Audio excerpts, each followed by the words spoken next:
Welcome to S6 TV Telugu news bulletin. ముందుగా headlines. ప్రధాని మోడీ నాయకత్వంలో భారత్ విశ్వ విజేతగా ఎదుగుతోంది. పవన్ కళ్యాణ్.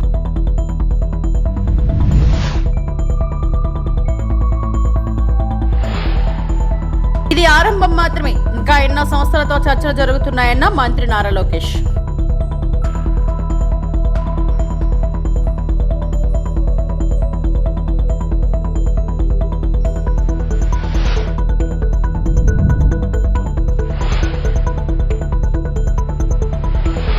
తిరుమల శ్రీవారి సేవలో పలువురు ప్రముఖులు.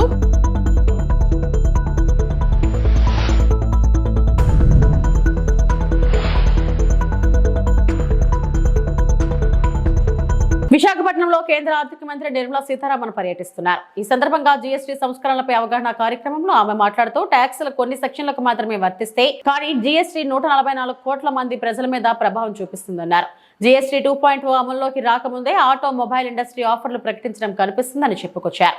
నవరాత్రులు ప్రారంభం నుంచే కొత్త జీఎస్టీ విధానం పనిచేస్తుందని తెలియజేశారు. విస్తృతమైన ప్రయోజనాలను దృష్టిలో పెట్టుకుని నిర్ణయాలు అమలు చేయడం జరుగుతుందని ఆర్థిక మంత్రి నిర్మలా సీతారామన్ వెల్లడించారు.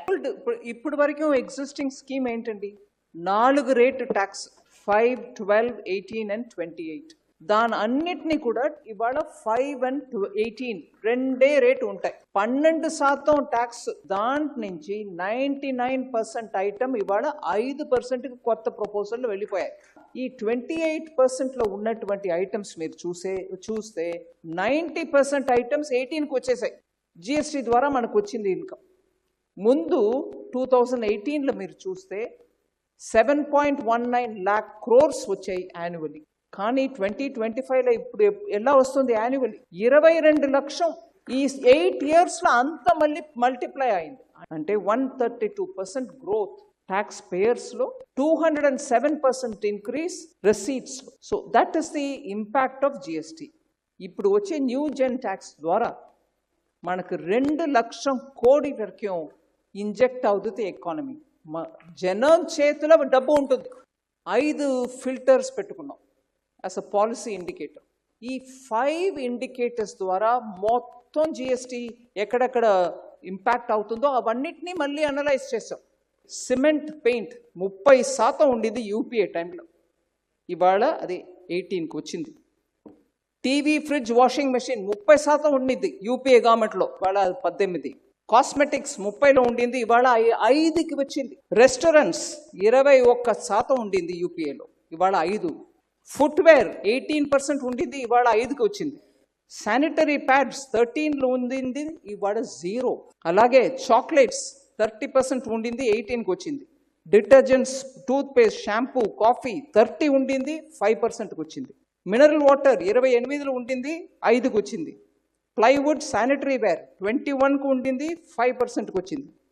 మిఠాయిలు 18కి ఉండింది, 5కి వచ్చేసి. ఫర్టిలైజర్, యూరియా 12లో ఉండేది, ఇవాళ 5కి వచ్చింది. 140 crore citizens will have to benefit. ఈ బెనిఫిట్ అందరికి అందాలండి, అది మన బాధ్యత. We'll have to implement it. అచంచలమైన క్రమశిక్షణ నిబద్ధతతో ప్రధాని నరేంద్ర మోడీ దేశానికి మార్గదర్శక శక్తిగా ఎదగారని ఏపీ ఉప ముఖ్యమంత్రి పవన్ కళ్యాణ్ అన్నారు. ప్రధాని పుట్టినరోజు సందర్భంగా ఆయనకు పవన్ శుభాకాంక్షలు తెలిపారు. ఈ మేరకు ఆయన ఓ వీడియో విడుదల చేశారు. మన సంస్కృతి వారసత్వం పట్ల ప్రతి పౌరుడు గర్వపడేలా మోడీ ప్రేరేపించారని, ఆత్మ నిర్భర్ భారత్ కోసం అవిశ్రాంత కృషి చేస్తున్నారని కొనియాడారు. ప్రధాని మోడీ నాయకత్వంలో భారత్ విశ్వ విజేతగా ఎదుగుతుందన్నారు. 2047 నాటికి భారత్ అభివృద్ధి చెందిన దేశంగా ఉండాలని మోడీ సంకల్పం చాలా గొప్పదని, దానికి అందరూ కలిసి రావాలని పిలుపునిచ్చారు. మంచి ఆరోగ్యం, దీర్ఘాయుషుతో దేశాన్ని నిరంతరం నడిపేందుకు మరింత అచంచలమైన శక్తి ఆయనకు ఉండాలని ప్రార్థిస్తున్నట్లు తెలిపారు. నమస్కారం. Under Modi's leadership, Bharat is on the path of becoming a Vishwa Vijeta, a world conqueror, not by force, but by the strength of his vision and the depth of his connect with people. He may not speak every Indian language, yet he motivates every Indian from Kashmir to Kanyakumari. On this very special day, I extend my heartfelt birthday wishes to our Honorable Prime Minister Shri Narendra Modi ji. Modi ji stands today as one of the world's most powerful global leaders, not only for his decisive leadership, but also for his visionary diplomacy and unwavering commitment to shaping the world into a true global village. Vasudhaiva Kutumbakam. He transformed India's image on the global stage with unmatched diplomacy. Under his leadership, India's voice has become stronger in international forums like G20, BRICS, and the United Nations. He strengthened our national security by modernizing the military, enhancing defense preparedness, and by empowering the armed forces with a free hand during crisis, leading decisive actions like the surgical strikes and Operation Sindoor. At home, he took historic steps like abrogating Article 370, resolving the Ram Mandir issue, ending triple talaq, and honoring ordinary citizens through Padma Awards in truest spirit of democracy.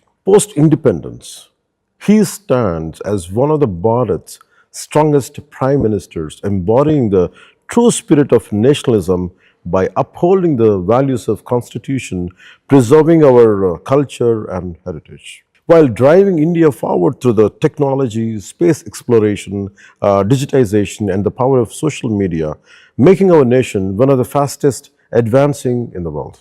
Through Atmanirbhar Bharat, he has sparked a self-reliance movement across manufacturing, technology, and agriculture. విశాఖలో November 14-15 తేదీల్లో AP ప్రభుత్వం ప్రతిష్టాత్మకంగా నిర్వహించనున్న partnership summit 2025లో పాల్గొనాల్సిందిగా global లీడర్లను ఆహ్వానిస్తూ మంత్రి లోకేష్ లండన్లో high profile investors road show నిర్వహించారు. ఈ రోడ్ షోలో UK deputy high commissioner Tech Mahindra, Europe విభాగం ప్రెసిడెంట్, ఐసిఐసిఐ బ్యాంక్ యూకే విభాగం CEO, APIIC vice chairman and MD, global fund, manufacturing కంపెనీలు, సర్వీస్ ప్రొవైడర్ కంపెనీలకు చెందిన 150 మంది సీఈఓలు, సీనియర్ ఎగ్జిక్యూటివ్లు పాల్గొన్నారు. రాష్ట్రంలో కూటమి ప్రభుత్వం అధికారంలోకి వచ్చిన తర్వాత అమలు చేస్తున్న speed of doing, investors friendly విధానాలు, 15 నెలల కాలంలో రాష్ట్రానికి వచ్చిన భారీ పెట్టుబడులు, కొత్తగా పరిశ్రమల ఏర్పాటుకు గల అవకాశాలను మంత్రి లోకేష్ వివరించారు. It's going to come to Amravati. I think that calls for an applause. And then we're going to build the use cases on it. You understand? Quantum requires use cases. We're going to build the use cases on it.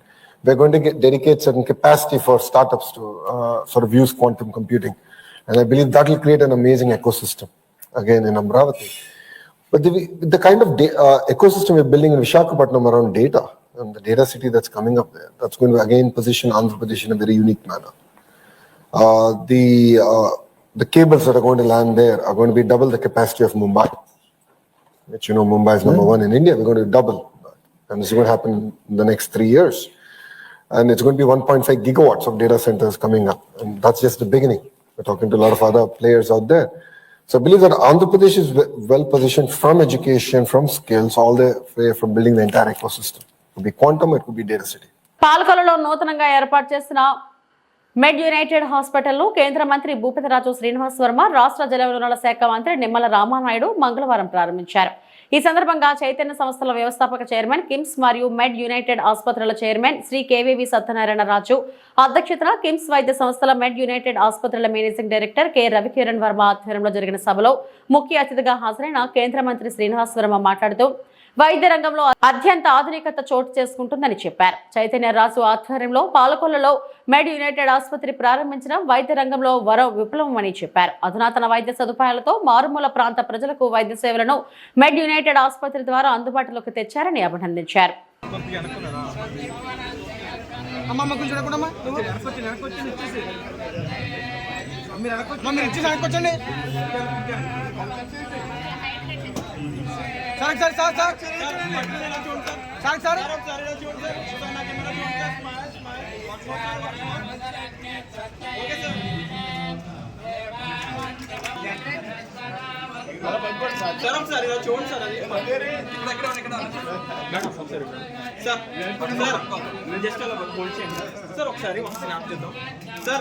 Hold on, sir. Look here, sir. One more, sir. Few seconds. Okay, sir. Okay, sir.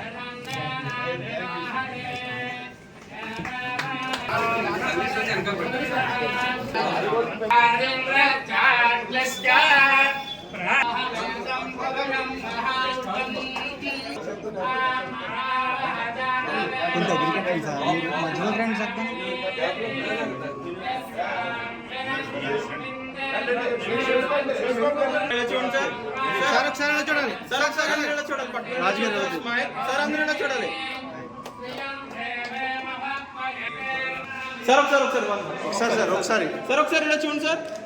Smile. Okay sir, cut చేసేయండి. Smile sir ఇలా చూడాలి అందరూ okay sir cut చేసేయండి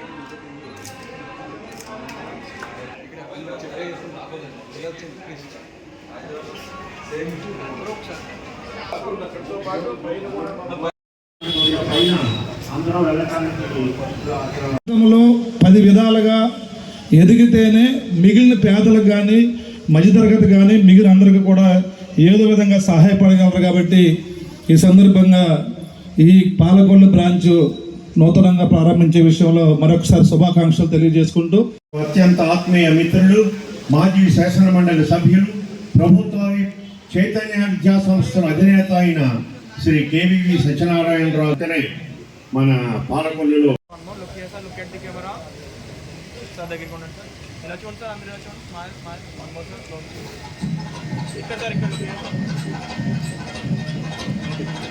తిరుమల శ్రీవారిని పలువురు ప్రముఖులు దర్శించుకున్నారు. VIP ప్రారంభ విరామ దర్శన సమయంలో రాష్ట్ర మంత్రి వాసంశెట్టి సుభాష్, మాజీ మంత్రి రోజా, సినీ నటుమణులు జ్యోతి, రవలి, దర్శకుడు చందు, మోండెట్టి స్వామివారి సేవలో పాల్గొన్నారు. తొలుత టీటీడీ అధికారులు వారికి స్వాగతం పలికి దర్శన ఏర్పాట్లు చేశారు.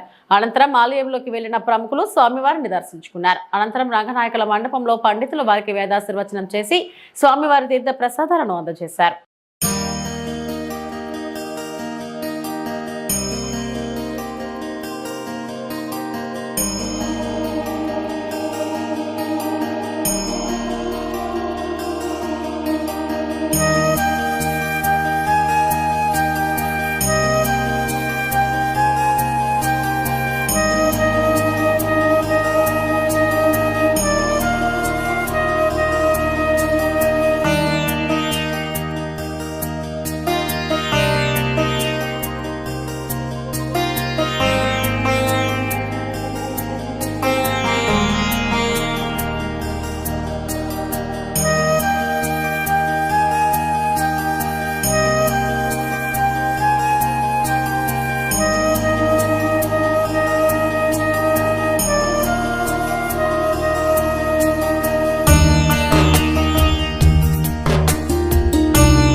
నమస్తే అండి. తిరుమలకి రావడం, స్వామిని దర్శించుకోవడం, మా కార్తికేయ 2 కూడా ఇక్కడే ఓపెనింగ్ అయింది. అయిపోయిన తర్వాత అత్యద్భుతమైన విజయం తర్వాత కూడా మళ్ళీ మేము ఇక్కడికే వచ్చామన్నమాట. ఆ తర్వాత తండేలు రిలీజ్ తర్వాత కూడా అది కూడా చాలా బాగా ఆడి సూపర్ హిట్ అయిన తర్వాత కూడా మళ్ళీ అందరం టీం అందరం ఇక్కడికి వచ్చాము. ఇప్పుడు మా కొత్త మూవీ వాయుపుత్ర మొదలవుతుందండి సితారా ఎంటర్టైన్మెంట్స్లో. సో అందుకే ఈ స్వామివారి దర్శనం చేసుకుని ఆశీర్వాదం తీసుకోవడం వచ్చామండి. Thank you very much. జాతీయ సమైక్యత దినోత్సవం సందర్భంగా తెలంగాణ భవన్లో జాతీయ జెండాను ఆవిష్కరించిన బీఆర్ఎస్ వర్కింగ్ ప్రెసిడెంట్ కేటీఆర్. విలీనం విమోచనం కాదు, ఈ రోజు జాతీయ సమైక్యత దినోత్సవం. రాచరికపు వ్యవస్థ నుండి ప్రజాస్వామ్య వ్యవస్థలోకి సమైక్యం చేసిన పోరాట యోధులను స్ఫూర్తిని గుర్తు చేసుకుంటూ ముందుకు వెళ్తామన్నారు బీఆర్ఎస్ వర్కింగ్ ప్రెసిడెంట్ కేటీఆర్.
ఒకరు విమోచనం అనొచ్చు, ఇంకోరు విలీనం అనొచ్చు, ఇంకోరు విద్రోహం అనొచ్చు. కానీ ఇవాళ రాచరిక వ్యవస్థ నుండి ప్రజాస్వామ్య వ్యవస్థలోకి సమైక్యమైన రోజు కాబట్టి మేము దీన్ని జాతీయ సమైక్యతా దినోత్సవంగా గతంలో ప్రభుత్వంలో ఉన్నప్పుడు పాటించాం.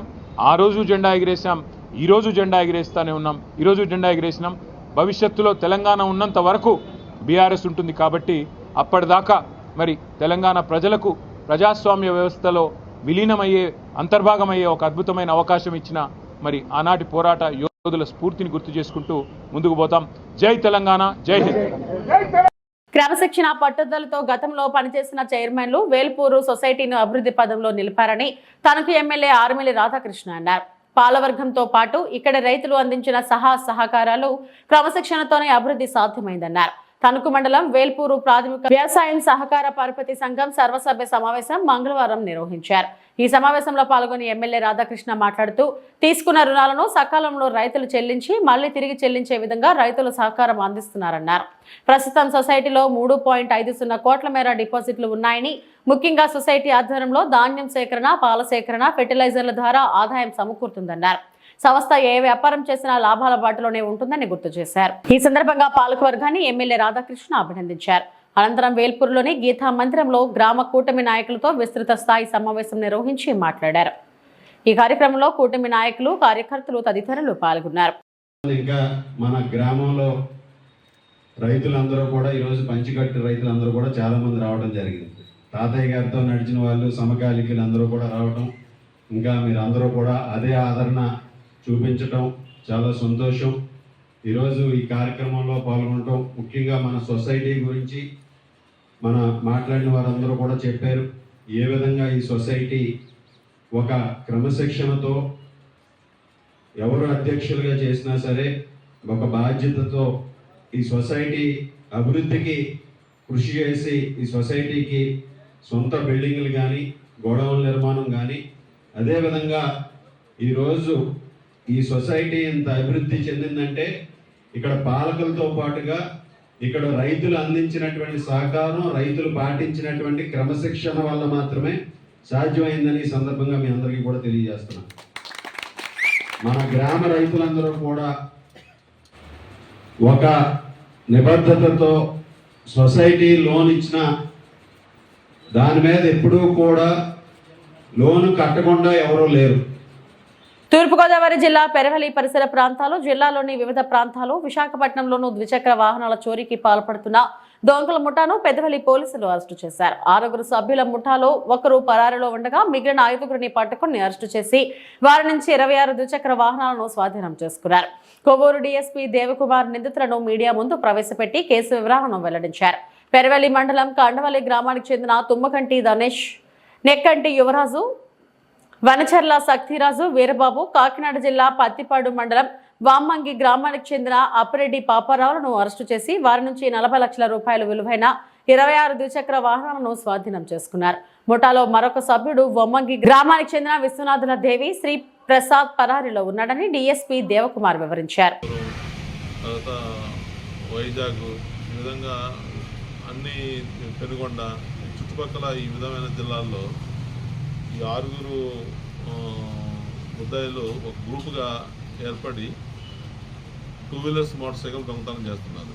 గత ఈ సంవత్సరం ఏప్రిల్ నెల నుంచి మోటార్ సైకిల్ దొంగతనం చేయటం, బయట పార్క్ చేసిన బండ్లు తాళాలు, దొంగ తాళాలు పెట్టి తీస్తున్నారు, లేకపోతే హ్యాండిల్ తిప్పేసి వైర్లు కలిపేసి అక్కడ ఎత్తుకుపోతున్నారు, ఎత్తుకుపోయి బయట అమ్మేస్తున్నారు. ఈ విధంగా జరుగుతూ ఉంటే మనకి చాలా కేసులు అయినాయి. ఇక్కడ ఈ పోలీస్ స్టేషన్లో కేసులు ఉన్నాయి, అదేవిధంగా చుట్టుపక్కల కూడా నేను చెప్పిన ఈ ప్లేస్లో కూడా కేసులు ఉన్నాయి. దీనిలో భాగంగా మన పెరవలెస్ఐ గారు వాళ్ళ టీంతో పాటు వీళ్ళని ఎట్టి పరిస్థితుల్లో మనం పట్టుకోవాలని చెప్పి ఆయన సోర్స్ ద్వారా ఇన్ఫర్మేషన్ పెట్టుకుంటే గత రాత్రి 9 ఆ ప్రాంతానికి ఇక్కడ పెరవల్లోనే ఎస్ఐ గారు 5గురిని పట్టుకున్నారు. 6వ పారిపోయాడు. ఈ 5గురు వచ్చి కొమ్మగంటి ధనుష్, తర్వాత నెక్కంటి యువరాజు, అబ్బిరెడ్డి పాపారావు, వంచర్ల శక్తిరాజు, కోనపరెడ్డి వీరబాబు, ఈ 5గురిని పట్టుకున్నారు. ఈ 5గురు కాకుండా ఇంకో అతను దేవిశ్రీ ప్రసాద్ అని, విశ్వనాథం దేవిశ్రీ ప్రసాద్, ఇతను అబ్స్కాండింగ్లో ఉన్నాడు. వీళ్ళు 6 కలిసి ఈ 26 మోటార్ సైకిల్స్ని వివిధ ప్లేసుల్లో దొంగతనం చేశారు. వాళ్ళ కన్ఫెషన్ మీద ఈ మోటార్ సైకిల్స్ అన్ని రికవరీ చేయడం జరిగింది. వీళ్ళు ఏంటంటే దీనిలో ప్రత్యేకత, ఇద్దరేమో కజిన్ బ్రదర్స్. దీనిలో మెయిన్ ముద్ద తుమ్మగంటి ధనుష్ మరియు నెక్కింటి యువరాజు, వీళ్ళిద్దరు కజిన్ బ్రదర్స్. వీళ్ళిద్దరు కాకుండా విశ్వనాథ్ దేవిశ్రీ ప్రసాద్ అను అభిరెడ్డి పాపారావుని, వీళ్ళు కూడా కజిన్ బ్రదర్స్. వీళ్ళు గ్రూప్గా ఏర్పడ్డారు. వీళ్ళతో పాటు మిగిలిన కూడా వీళ్ళ గ్రూప్లో జాయిన్ చేసుకొని ఈ మోటార్ సైకిల్ దొంగతనం చేస్తున్నారు. చేసి బయట తెలిసిన వాళ్ళకి అమ్ముతున్నారు. అదేవిధంగా తెలియని వాళ్ళకి కూడా మాకు ఆర్థిక బాధలు ఉన్నాయని చెప్పి వాళ్ళకి మాయమాటలు చెప్పి బండ్లు బయట అమ్ముతున్నారు. చోడవరం పట్టణం సీతారామ కాంప్లెక్స్ లో ఉషశ్రీ ఎలక్ట్రానిక్ షాప్ లో భారీ అగ్ని ప్రమాదం. షార్ట్ సర్క్యూట్ కారణంగా ఎగిసిపడుతున్న మంటలో సంఘటనా స్థలానికి చేరుకున్న అగ్నిమాపక సిబ్బంది మంటను అదుపు చేసేందుకు ప్రయత్నం. సుమారు 10 లక్షల వరకు ఆస్తి నష్టం వాటిల్లి ఉండొచ్చని అంచనా.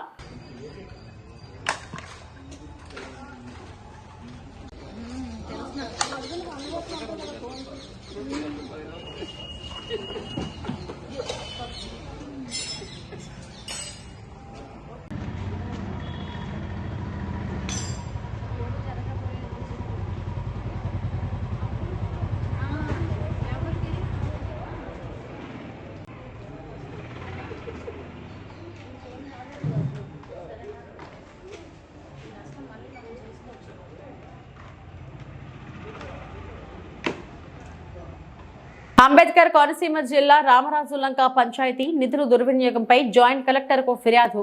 మల్కీపురం మండలం రామరాజులంక గ్రామ పంచాయతీ నిధులు దుర్వినియోగం అయ్యాయంటూ గ్రామస్తులు జాయింట్ కలెక్టర్ టి నిశాంతికి ఫిర్యాదు చేశారు. సుమారు 16 లక్షల రూపాయలు మాయం చేశారంటూ సెక్రటరీ యేసుబాబు రామరాజులంక గ్రామస్తులను ఆరోపించారు. సెక్రటరీ యేసుబాబు తీరుపై గతంలో 2 పర్యాయాలు జిల్లా పంచాయతీ అధికారికి ఫిర్యాదు చేసినప్పటికీ ఎటువంటి చర్యలు తీసుకోలేదని వారు ఆవేదన వ్యక్తం చేశారు. దీంతో చేసేదేమీ లేక గ్రామస్తులంతా కలిసి సోమవారం అమలాపురం కలెక్టర్ కార్యాలయంలో జేసీ నిశాంతికి ఫిర్యాదు చేశామన్నారు. గ్రామ పంచాయతీలో జరుగుతున్న అవకతవకల గురించి ఇక్కడ కలెక్టర్ గారికి అర్జీ ఇవ్వడానికి మా యువత మొత్తం, మా జనసేన మొత్తం అందరికి రావడం జరిగిందండి.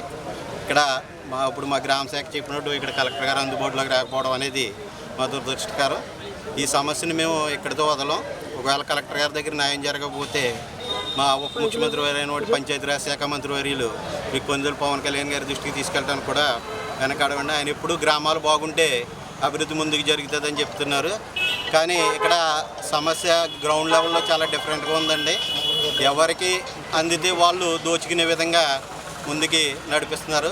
దాని మీద తక్షణ విచారణ జరిపించి డిపిఓల్ గారు కంప్లైంట్ ఇచ్చినా స్పందన ఉండదు, ఎవరికి కంప్లైంట్ ఇచ్చినా స్పందన ఉండదు. ఎవరు మాట్లాడినా కూడా గ్రామం అంతా కలిసినా కూడా మమ్మల్ని ఏం చేయలేరన్న యంత్రాంగ వర్గం అక్కడ ఉండడం జరిగింది. దాని మీద తగిన చర్యలు తీసుకోవాలని కోరుకుంటూ సెలవు. పంచాయతీకి సంబంధించిన వాటి నిధులు వినియోగానికి అధికార యంత్రాంగం, పాలకవర్గం కూడా పాల్పడుతుంది. అక్కడ ఉన్నవాటి సర్పంచ్ కానీ సెక్రటరీ గారు కానీ సరైన స్పందన అనేది లేదు. ఒకవేళ ఏదైనా ఒక విషయం మీద అడిగితే కనుక దాన్ని సరైనగా స్పందించడం కానీ, ఈ విషయం శానిటైజేషన్ విషయానికి వచ్చేటప్పటికి రామరాజులంక పంచాయతీ శానిటైజేషన్ చేసి సుమారుగా 7-8 నెలలు అవ్వస్తుంది.